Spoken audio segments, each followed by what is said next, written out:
Hello, welcome to another episode of Sip and Speak. And this week's topic, we're going to talk about the unique traits of Brunei, what we have. It's Brunei against the world. Once again, it's me, Adilnor, and we got Biz, hi. out of all the Asian countries, Yeah. Brunei are the Bruneians are code switchers, like professional code switchers. And Like- it's very They say like a negative chat. Macam kan, you go to Indonesia, you cakap Malaysia. You go to Malaysia, you cakap Malaysia. yeah. Well, of course, you adapt to wherever you are. Yeah. Right? Yeah. Well, for me, it's not a negative thing. It's like we want you. I think it's the politeness in this.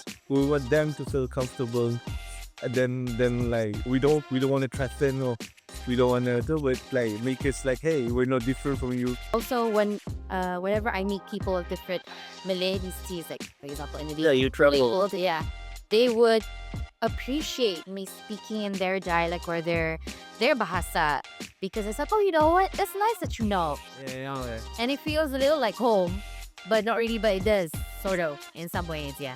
Like that familiarity of like I think that's like it's like again that's a negative stereotype that people thinking like we're code switches because we want to be part of their culture, but no, it's like for me it's more like I want to ease you into like we understand both each other. Yes, there's one thing about Brunei is that we're proud of who we are. My thesis was on code switching because I interviewed quite a number of people for it.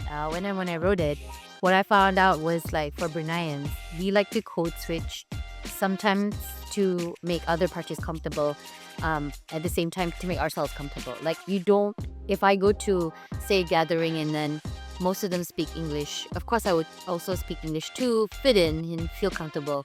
And then when I'm with like my Malay crowd, obviously it wouldn't speak in Bahasa Melayu. But the fact that you can change according to my Malaysian friend code switch so fast is impressive to them.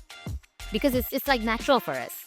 Like we don't have to think about it. Like just can I get an example? Yeah. Lemon tea kosong.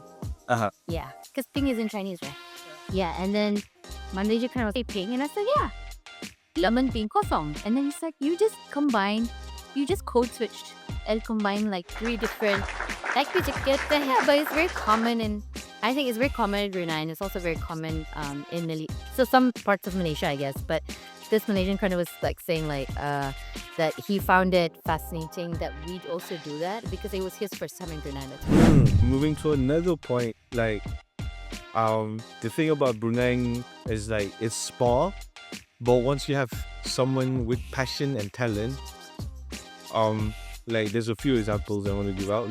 Is that like if you really want to do something about we're Bruneians, some Bruneians aspire to do wouldn't limit themselves to just like, oh, Brunei is a trap for me and that. Like there's a lot of talented artists. Like for example, from the art scene, I know some Nerd 8 and he was given a special edition spray can, which he was asked to design, and it was sold internationally. Oh, So Nerd 8 actually has a Nerd 8 spray can, despite of not having the infrastructure or even the means to like to break it down to layman terms. It's just like there was no school for it. There was no what we call this industry behind it, because there's no such thing as a film industry or creative industry by right to what it is apart now. But like even back then, it's just someone who makes a camera, but there's no way. There was no internet. We only a few of us could reach the internet, this and that. So they had to learn from going out to other people, or basically did research, hard research on their own to perfect the skills. yeah. It wasn't supposed to exist, but it existed and up to a pedigree. And I think I give props to the ones who started it all. There are a few names, I won't mention them, but you are who actually created a pathway for all the aspiring artists out there. And I think it's very brave that you want to make a name outside, and then you come and you still remember Brunei, and you say it's my home. Yeah. That's really nice. I guess wrap things up. Thank you for watching. And if you have anything to share or your thoughts on this, do type in and share in the comments. And catch you next time, everyone. Sip and speak.